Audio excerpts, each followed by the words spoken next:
Imagine this: the most powerful species in the galaxy, the ones with the most advanced technology, the most formidable fleets, and the most influential councils, are facing an unimaginable crisis. Their systems are breaking down, and an ancient force they had long forgotten and begins to rise again. But what if the one species they had banished, the one they thought was too weak to even be considered a threat, was the only one with the power to stop it? It's not a story of great generals or mighty empires, but of a small, seemingly insignificant species. A species once pushed aside, mocked as legends rather than treated as equals. They were humiliated, kicked out of the highest councils, and left to fend for themselves. But when the galaxy's greatest minds failed to recognize the true threat, and the most powerful forces faltered, this insignificant species was left with one undeniable choice: to act or to watch everything burn. Now, humanity, once thought to be weak, naive, and unworthy of the galaxy's attention, has risen. They've been forced into a corner, pushed into obscurity and isolation. The galaxy had thought them powerless, but what they didn't know was that humanity's greatest strength wasn't in their weapons, wasn't in their advanced technologies. It was their unrelenting will to survive. This is the story of how humanity, after being abandoned by the very council they once trusted, faced an ancient enemy that the galaxy couldn't even comprehend. They were banned from the council, silenced by the galaxy's elites. But now, the fate of the entire galaxy rests in their hands, and they will decide whether it lives or dies. What happens when the forgotten species is the only one left standing? The fall from grace. Long before humanity rose to the forefront of galactic affairs, they were a species just beginning to make their mark on the universe. Earth, a small and distant planet, had taken its first steps into the stars. At first, their arrival on the galactic stage was met with cautious optimism. The more advanced species saw potential.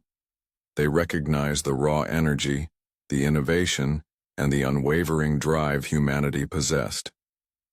The young species might not have had the technology or the age of the older empires, but there was something different about them, something that deep down all the other species feared.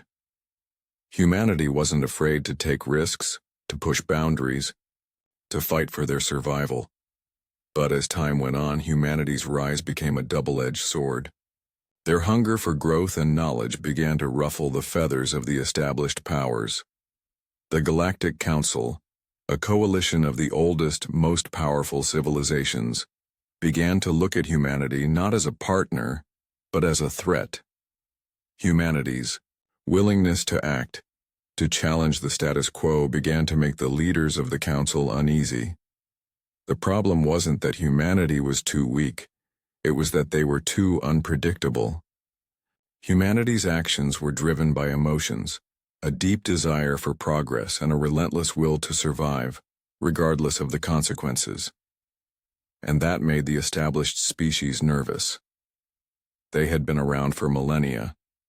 They were wise, calculated, and believed that their place in the galaxy was secure. But humanity? They refused to accept that. Humanity challenged them. They questioned their methods. They dared to challenge their way of thinking. At first, the Council allowed humanity a seat at the table. Humanity was invited to be a part of their discussions, even if it was just as a token voice, an observer. But over time, things began to change. Humanity wasn't just observing anymore. They were speaking out. They were offering ideas. New ideas, radical ideas. Ideas that the Council wasn't prepared to accept. Humanity's proposals to reform galactic trade laws, to handle diplomatic disputes differently, to invest in new technologies, were seen as dangerous. They wanted to revolutionize the way things had been done for thousands of years, and that terrified the established powers. Then came the fateful moment. the Council convened to discuss a growing threat in the galaxy, the resurgence of a long-forgotten enemy, the Archon Empire, a species that had once nearly wiped out entire civilizations. The Council, in its infinite wisdom, decided to address the issue with a series of peaceful negotiations, hoping to placate the Archons with promises of land and resources. Humanity, seeing the threat for what it was, an existential danger, proposed a more direct solution: military intervention. They argued that diplomacy had failed once before with the Archons and that only a show of force would stop them from wiping out entire civilizations again. The Council, fearing escalation, ignored the human plea, dismissing them as too brash, too inexperienced to understand the delicate balance of power in the galaxy. That was the moment that changed everything for humanity. It wasn't just a difference of opinion. It wasn't just a disagreement, it was a betrayal. Humanity realized that no matter how hard they fought, no matter how much they achieved, they would never be seen as equals in the eyes of the Council, and so, humanity was banished, silenced. Their voice, their pleas for the survival of the galaxy, were drowned out by the bureaucratic machine that governed the stars. The Council stripped them of their rights to speak, their ability to participate in galactic affairs, and they cast humanity aside as a nuisance. The reasons were clear. Humanity's voice was a threat to their way of life, to their carefully crafted power structures, to the delicate balance of galactic politics. And so, humanity was forced into the shadows, banished from the councils, halls deemed too dangerous to be a part of the decision-making process. But in that moment, humanity learned a painful lesson. No one would come to their rescue. If they were to survive, if they were to have any chance of shaping the galaxy's future, they would have to do it alone. Betrayed, silenced, and cast aside, humanity had no choice but to face the galaxy alone.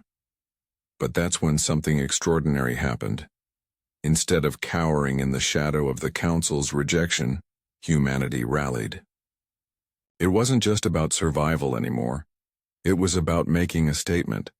It was about proving that even without the Council's blessing, humanity could rise. The independence movement, a coalition of Earth's brightest minds, most powerful, military leaders, and a network of rebellious allies came together. It was a movement born not out of revenge but of necessity. For the first time, humanity realized that the future of the galaxy might not be in the hands of the Council or the other older species. It was in their hands, and they would shape it on their own terms. As the rest of the galaxy turned a blind eye to the growing threat of the Archons, humanity's leaders refused to ignore it. They were no longer content with being sidelined. Humanity's resolve became something almost palpable, a burning drive that cut through the silence the Council had imposed upon them. Humanity began to gather resources in secret, building alliances with species that were also disillusioned with the Council's inaction. Species like the Terralites, a race of formidable, highly intelligent beings who had once been pawns in the Council's endless debates, now found a kinship with humans. Both sides had been left behind. Both sides had been brushed aside for being too dangerous, too eager to change the status quo. "We are not your underlings anymore," said General Lucas Duval, humanity's first appointed leader of the Independence Fleet, as he addressed the leaders of the Terralites. "We will stand by you, together, and we'll make sure the galaxy remembers us. We won't let the Archons destroy what we've fought so hard to build. We'll make the first move." Humanity's message was clear. We are no longer passive. We will take action, no matter the cost. The first step was to consolidate their resources. Humanity used its advanced scientific minds to create a fleet capable of standing toe-to-toe with the other galactic powers. But they knew that strength alone wouldn't be enough. They would need strategy, cunning, and above all else, unity. Each species, each ally would have a role to play in the coming battle. And then, something unexpected happened. The galaxy's most powerful species began to watch. First, it was just a whisper.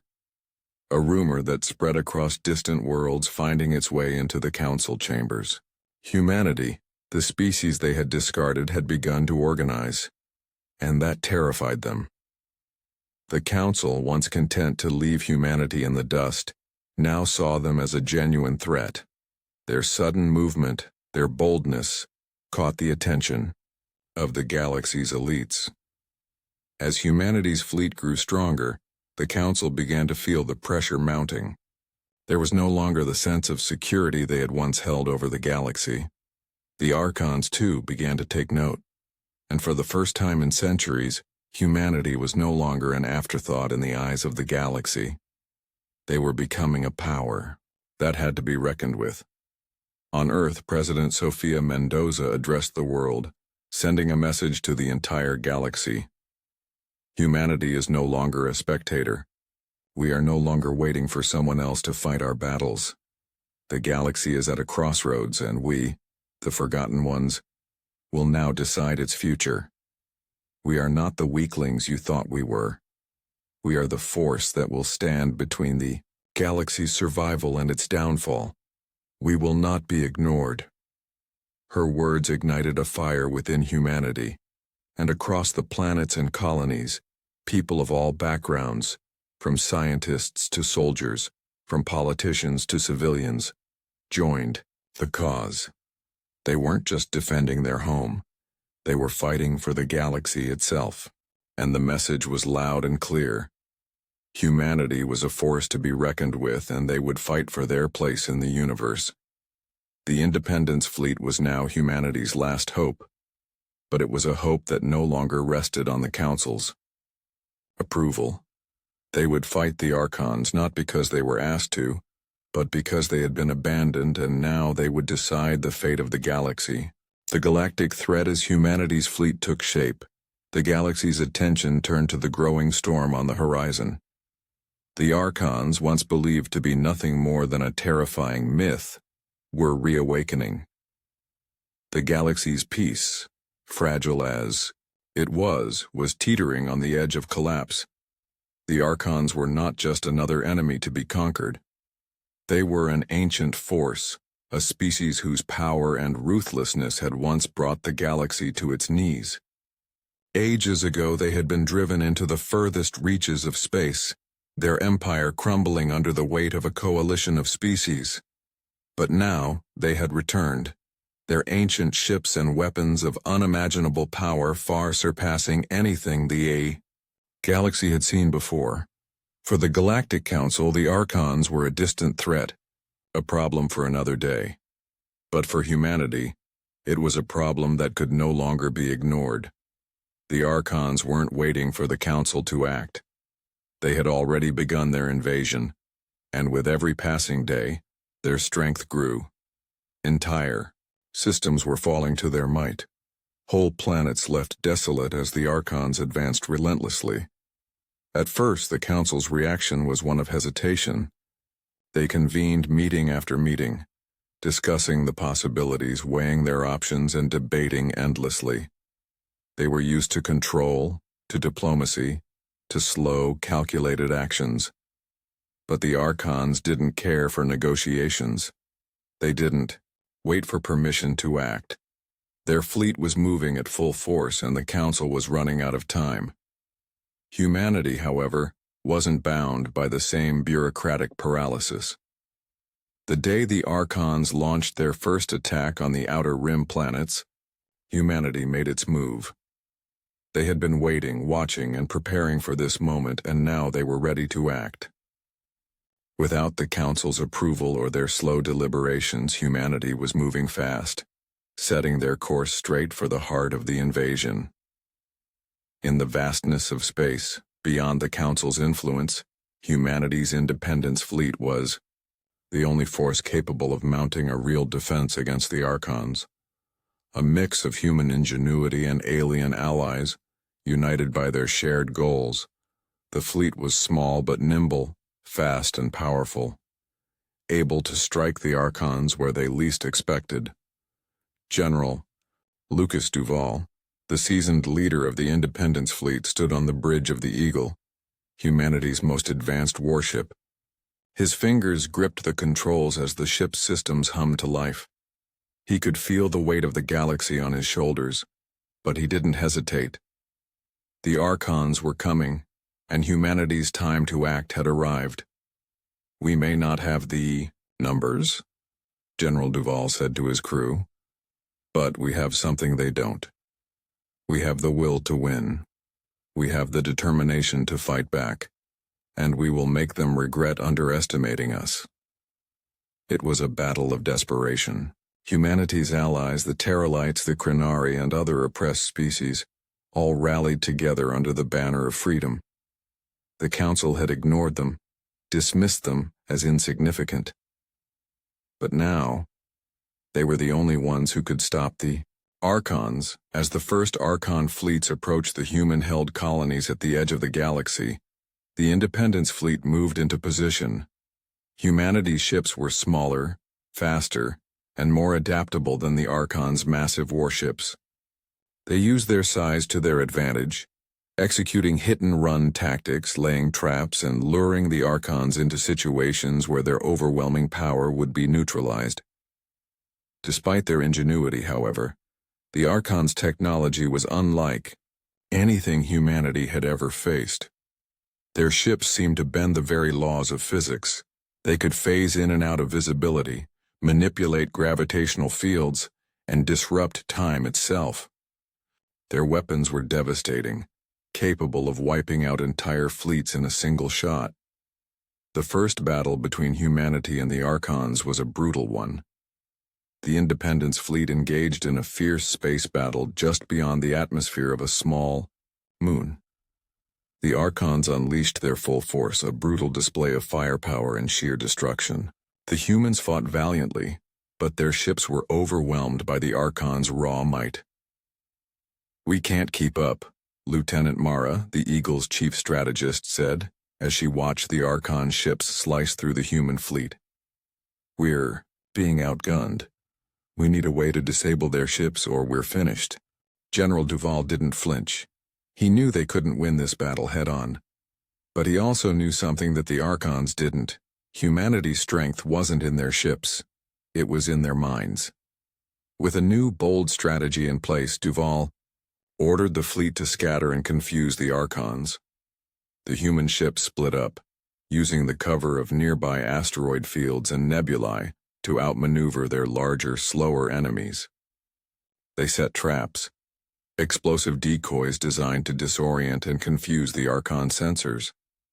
The Archons, though powerful, were not accustomed to human ingenuity and resourcefulness. They had underestimated humanity's ability to adapt. By the end of the battle, humanity had lost many ships, but the Archons had been forced to retreat. The human fleet, battered and bruised, had made a statement. It wasn't just a victory, it was a warning. Humanity wasn't going to wait for the Council to save them.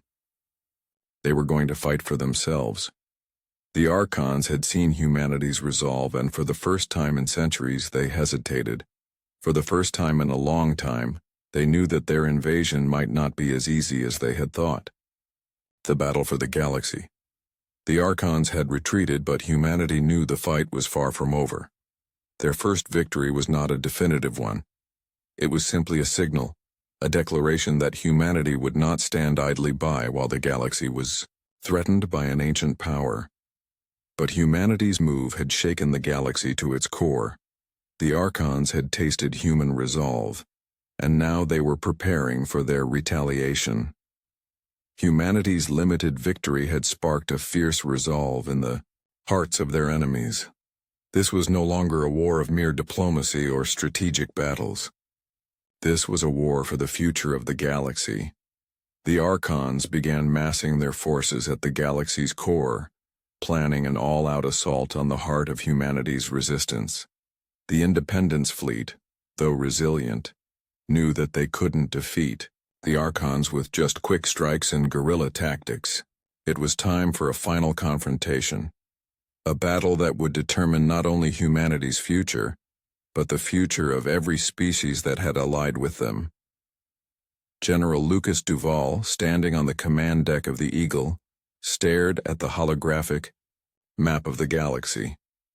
The Archon's fleet was enormous, and their technology far surpassed anything humanity had ever encountered. He knew the stakes were higher than ever before. This wasn't just about winning a battle anymore. It was about ensuring the survival of everything humanity had fought for. "We've faced defeat before," Duval said, his voice calm but resolute. "We've survived the impossible. Now we finish this." In the days leading up to the final battle, humanity and its allies worked around the clock, making plans and final preparations. The Independence fleet was bolstered by the addition of new technologies developed in secrecy by humanity's top scientists. They had developed a weapon designed to counter the Archon's ability to bend space and time.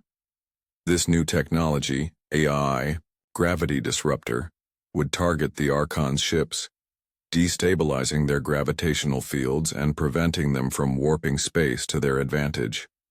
As the final battle loomed, the fleet gathered at the edge of the galaxy, ready to launch. The most dangerous strike in their history, the Archons were about to strike, and humanity would make their stand at the heart of the galaxy. The day of the battle arrived. The vastness of space seemed to stretch endlessly before the assembled fleets. The Independence fleet was joined by their allies, the Terralites, the Crinari, and other oppressed species who had risen up alongside humanity. They had united knowing that this was the moment that would define their future. They were fighting not just for their homes but for freedom, for the future of the galaxy. The Archons arrived in full force, their ships appearing like shadows on the horizon, casting an eerie presence over the battlefield. They were massive, each one an imposing, nearly indestructible force in its own right. But they had underestimated the power of unity, underestimated humanity's willingness to fight for their place in the stars. The battle began with a deafening roar of weapons fire. Laser beams shot across space, cutting through the darkness as the two fleets collided in a cataclysmic clash. Humanity's smaller, faster ships weaved in and out of the Archon's firing range, dodging energy blasts and retaliating with precision strikes. The Eagle and other human warships deployed the gravity disruptor technology, sending shockwaves through the Archon's ships, causing them to stagger and momentarily lose their ability to manipulate space-time. It was working, but not without a price. The gravity disruptors were powerful, but they were draining. Every shot fired from humanity's fleet came with a cost, and the Archons quickly adapted, regrouping and pushing back. Humanity's ships, though agile, were no match for the sheer size and destructive power of the Archon's vessels. General Duval knew they needed to strike a decisive blow. But how? Their fleet was being overwhelmed, and they were losing ships with every passing second. Then Lieutenant Mara, the Eagle's chief strategist, came up with a bold plan. "We can't fight them head-on, but we can outsmart them. We can draw them into a trap." Mara's plan was simple. Use the Archon's overconfidence against them.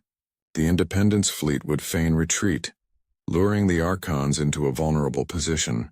Then they would spring their trap and use the full force of their remaining firepower, focusing everything they had on the Archon's command ship, the heart of their fleet.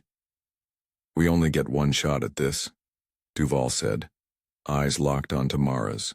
"But if it works, we could win the war." The fleet began to pull back, retreating into the depths of a nearby asteroid belt, where their smaller ships could hide among the debris. The Archons, hungry for victory, pursued. Their ships stretched across space, confident that they had humanity on the ropes. Then, when the Archons were deep within the asteroid field, humanity struck. The Independence fleet came out of hiding, launching a barrage of concentrated firepower at the Archon command ship. The gravity disruptors fired, sending shock waves of energy across the battlefield. The Archon's ships staggered, their control over space temporarily broken. It was a moment of chaos. In that chaos, humanity focused every weapon they had on the heart of the enemy fleet. The battle raged on for hours, each second a fight for survival. But in the end, humanity's precision and ingenuity prevailed.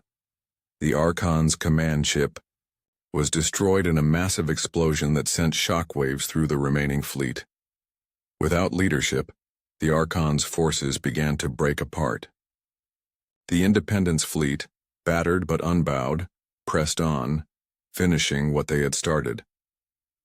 As the Archons began to retreat, General Duval stood on the bridge of the Eagle, watching as the last remnants of the enemy fleet fled into the void.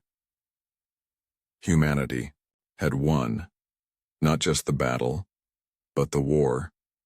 They had stopped the invasion, preserved the galaxy, and proven that even the mightiest of enemies could be defeated by determination, unity, and resilience. The ultimate decision, the war was over, but the hardest part was just beginning. Humanity had fought the Archons, had driven them back, and had won. The galaxy was safe for now. But peace was fragile. The victory over the Archons didn't just mark the end of an invasion, it marked the beginning of a new era for humanity, one where they had to decide not just how to survive, but how to lead. General Duval stood at the helm of the Eagle, staring out at the vast expanse of space. The Archons had been beaten, but the damage to the galaxy was extensive. The war had taken its toll. Entire civilizations were destroyed, and many species had been displaced. The aftermath was filled with uncertainty. The galaxy had always been governed by the Galactic Council, but now that humanity had emerged as the victors, the question loomed. What role would humanity play in the galaxy going forward? The Council, shaken by humanity's unexpected rise, had sent representatives to meet with Duval and the other leaders of the Independence fleet. Their message was clear. Humanity's success could not be ignored any longer. Humanity had proven that they could take control of their destiny, but now they had to decide what kind of galaxy they wanted to create. "We're in uncharted territory now," Duval said as he addressed his senior officers. "The Council has been irrelevant for too long. The Archons aren't the only threat the galaxy faces. The galaxy needs someone who will act, and that's what we've done. But now, we have to decide. Will we rebuild under the old ways, or will we make our own path?" Lieutenant Mara, his chief strategist, spoke up. "We've seen how fragile the Council's leadership is. They failed to act when the Archons were rising. Their indecision nearly cost us everything. Why should we trust them to lead again?" Duval was quiet for a moment, thinking carefully about the weight of her words. The Independence fleet had saved the galaxy, but at a steep cost. Many of humanity's allies had been lost in the conflict, and there were factions among the galactic species who were unwilling to forgive humanity's boldness. The Council had cast them aside, but humanity had proven they had the strength to do what was necessary. Still, the question remained. Should humanity take the mantle of leadership?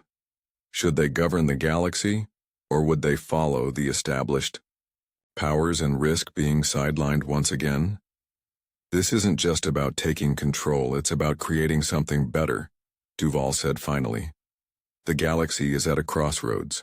We've fought for this moment, but we have to make sure we don't repeat the mistakes of the past. We must lead with integrity, with collaboration, not domination."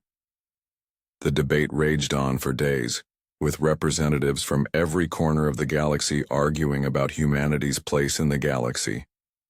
Some, like the Terralites and the Krenari, who had fought alongside humanity, advocated for a new system of government, one where humanity could provide strong, decisive leadership. Others, like the Zinthar and the Tetrax, were hesitant, fearful of humanity's rise and the potential for overreach. Finally, a decision was reached. Humanity would not just take over. Humanity would reform the galaxy. They would establish a new council, a new system, where every species had a voice. No longer would the established powers rule unchecked. No longer would the weaker species be silenced. It was a bold move, and it wasn't without its risks.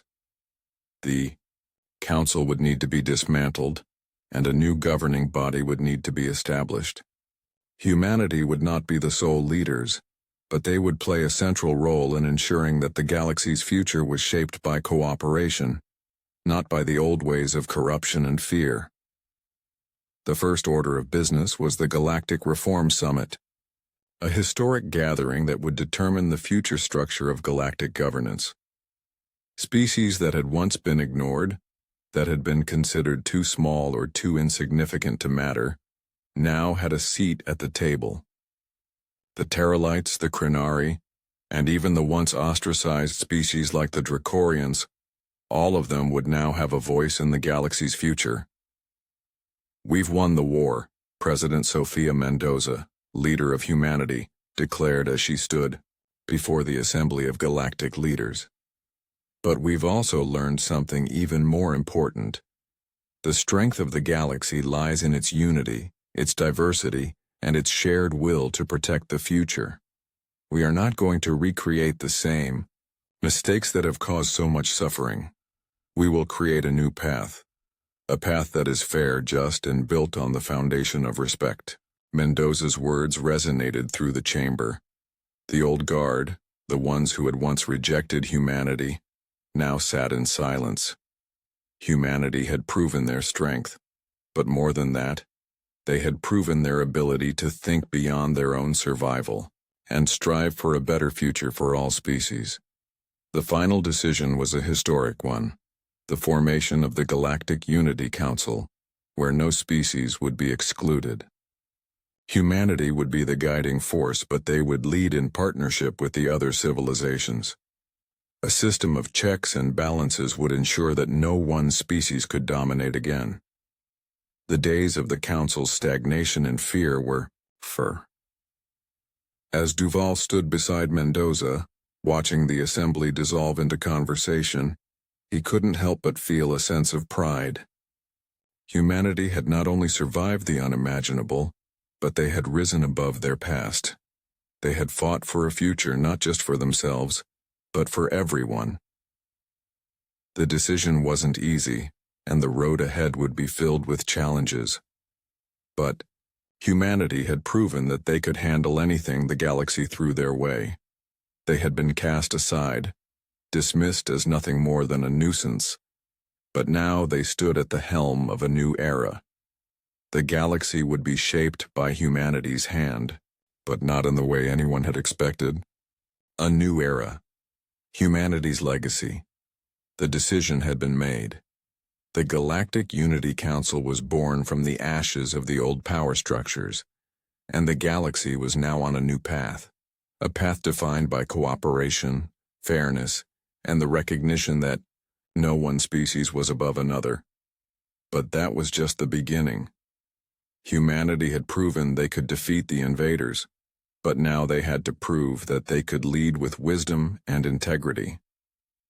The Independence Fleet, once a ragtag group of warriors, with no official backing, was now a symbol of what humanity could accomplish when united. General Duval, once just a commander leading humanity's desperate charge against the Archons, was now the head of the galaxy's new defense force, tasked with ensuring that no one would ever threaten the galaxy again. It wasn't just about winning the war, Duval said in a speech that was broadcast across the galaxy. It was about showing that no one is above anyone else, that all of us, regardless of species, size, or power, must work together if we are to survive. Duval's words were more than just a declaration. They were a reminder of the long road ahead. Humanity's victory over the Archons had only bought them the chance to prove that they could be trusted. The galaxy was in disarray after the war, and while many had put their faith in the new Galactic Unity Council, it would take time to rebuild. The scars of war were deep, and old rivalries ran deep in the veins of the galaxy's oldest civilizations. Humanity, however, had the advantage of experience. They had been outsiders, cast out by the very beings they now had to work alongside. They understood what it meant to fight for a place in the galaxy, to rise from nothing, and to unite under a common cause. They were no longer just survivors. They were leaders. But leadership came with its own set of challenges. In the first months after the formation of the Galactic Unity Council, the various species worked together, rebuilding what had been lost. The Terralites, the Krinari, the Zinthar, and others worked hand in hand with humanity to reconstruct the regions ravaged by the Archons. The human fleet patrolled the outer rim planets, ensuring that no new threats emerged, while diplomats and strategists forged alliances between species that had once been at odds. It was a fragile peace, but it was a peace unlike anything the galaxy had seen before. For the first time in centuries, the galaxy felt like it was finally moving forward, together. Humanity had taken the reins, but they weren't alone. The new council was not a dictatorship. It wasn't a monarchy. It was a true partnership, where every voice mattered. President Sofia Mendoza, now regarded as one of the galaxy's greatest leaders, became the face of the new era. She addressed the galaxy, standing in the heart of the rebuilt galactic capital, her words echoing through the transmission systems of every species.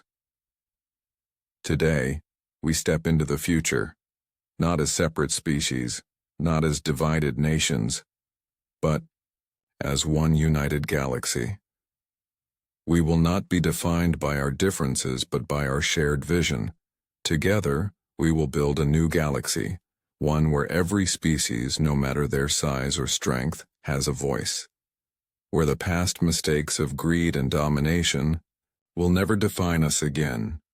Her words were met with applause across the galaxy. Species that had once been skeptical of humanity now saw their leaders as the beacon of hope and progress. The road ahead was still long, but the foundation had been laid. It was a testament to humanity's resilience, their determination, and their unyielding spirit. However, even as the galaxy began to rebuild, whispers of new threats began to surface.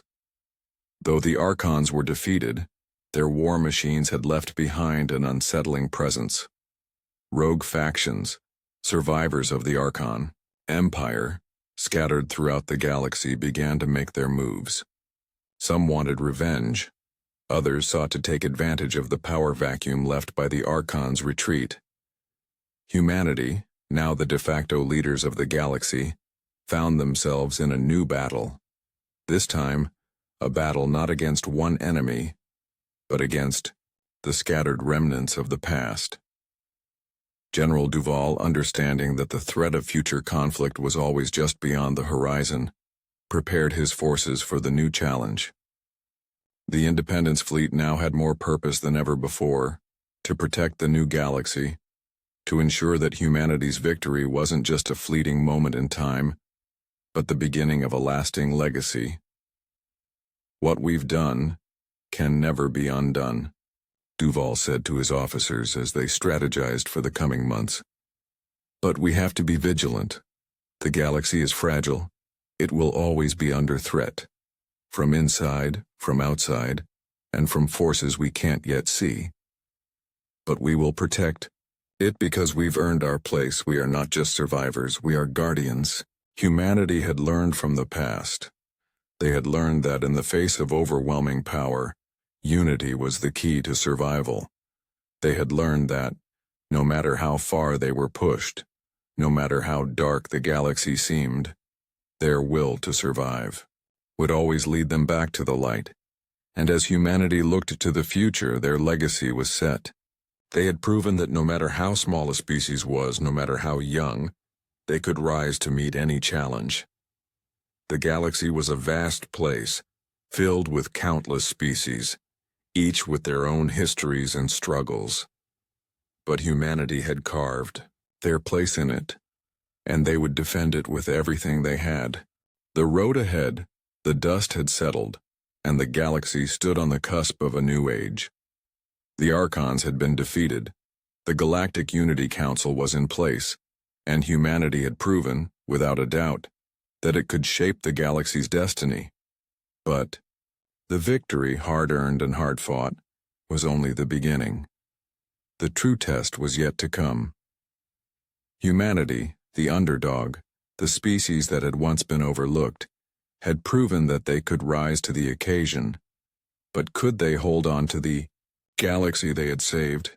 As the leaders of the galaxy gathered to celebrate the new era of unity, there was a quiet understanding that peace was never guaranteed. The galaxy was vast, filled with countless species, each with its own ambitions and desires. While the major powers had agreed on a path forward, there would always be factions that sought to disrupt that peace, factions that still saw the galaxy as a place to conquer and dominate. President Sofia Mendoza, standing before the assembly, gazed out at the sea of faces, representatives from every species, from the largest and most powerful to the smallest and most oppressed. The unity of the galaxy rested on their shoulders. Humanity's place in the galaxy had been cemented, but now they had to show that their victory wasn't just about survival. It was about something bigger. It was about creating a lasting peace that would stand the test of time. "We've won the battle," Mendoza said, her voice firm and steady. "But now we face the real challenge. We face the challenge of building something that lasts, something that will outlive us all. The galaxy is no longer divided into empires, factions, and scattered forces. We are all in this together. It's time to take that unity and create a galaxy that is not just ruled by power, but by fairness, by justice, and by respect for all life, no matter where it comes from." Her words resonated throughout the chamber. Humanity had faced unimaginable odds, and they had come out victorious. But the real work, the work of building something that would last for generations, was just beginning. General Lucas Duval, standing by Mendoza, reflected on the journey that had brought them here. He had once been just a commander, leading a small fleet against an overwhelming enemy. Now he was tasked with ensuring that the peace they had fought for was protected. His role, though different, was no less crucial. The galaxy had learned the hard way that peace required vigilance, strength, and sacrifice.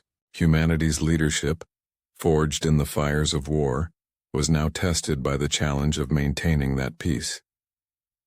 "As long as we remain vigilant," Duval said, addressing the leaders, "we will never let this galaxy fall into chaos again.